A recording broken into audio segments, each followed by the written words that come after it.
what is the meaning of cryptocurrencies? How are they actually minted out of thin air? I started to understand some of these basic concepts towards the end of 2020, and I poured myself into the entire light papers and all the videos and materials on crypto before I completely built conviction about this space.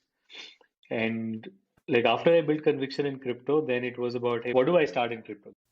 I'm really loving a lot of the DeFi protocols that are composable and build layers and layers on top of each other. I very much enjoy the curve wars. That's immense fun, what's going on in there. But if I was going to build my own protocol, I'm going to be boring. I think that boring is great in this space. I want more boring blockchain where there's no exciting news. We're just getting on with it and building businesses. So I would probably pick Ethereum over anything else, just for the fact that it seems like it's safer bet than a lot of the other protocols out there.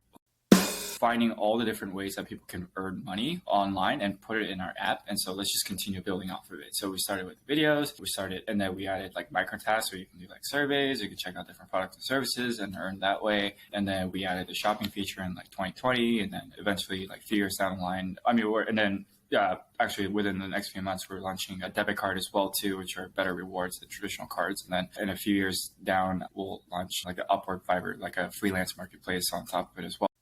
Our whole goal is to be the best custodian of our shareholders' assets and generate the best return on those assets, as opposed to having a lot of real estate and a lot of data center assets. That's interesting. Because you look at and this is maybe just because I spent time in the private equity world and time in venture capital, I have this kind of return on assets mindset, but we just think it's a better model. I had this problem where as soon as you give me a video game, it's like, that's it, I'm gone. Like, so when my parents would go with me to some friend's place, if they had a Game Boy or a Nintendo NES or something like that's it. You don't hear me for the rest of the evening. I'm just captivated by it. So for sure, I've been destined for what I'm doing right now. Quite different than a lot of other crypto projects in that we don't have a foreign foundation and some elaborate international structure, but we have actually 2 US entities and they're both C Corps.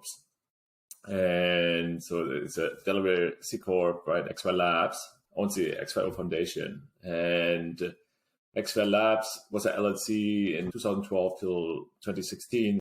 The early days go pretty far back. And the interesting thing is when we started all of this, it had nothing to do with Bitcoin. So I've been working with Lehman Baird. He's my co-founder since 1993.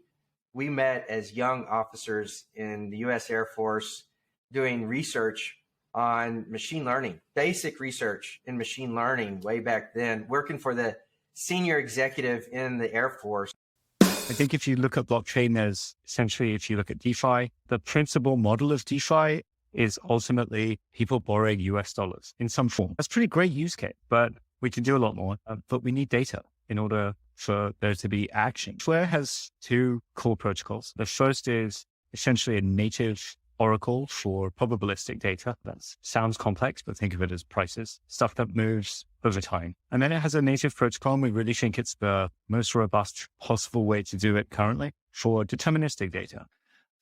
So I started companies and businesses since I'd been in school in the 90s. And then since then I'd been in the digital world.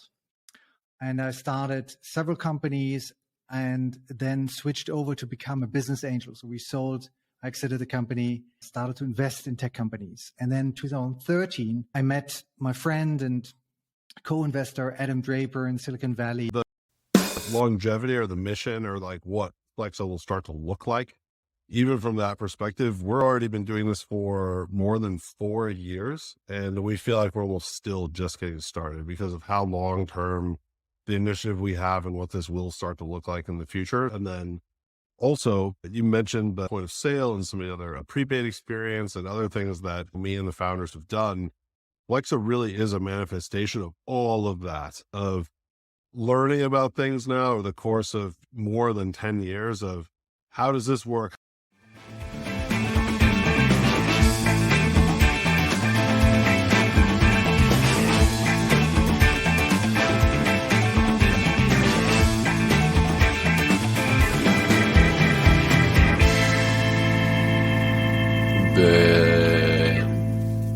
Whoops.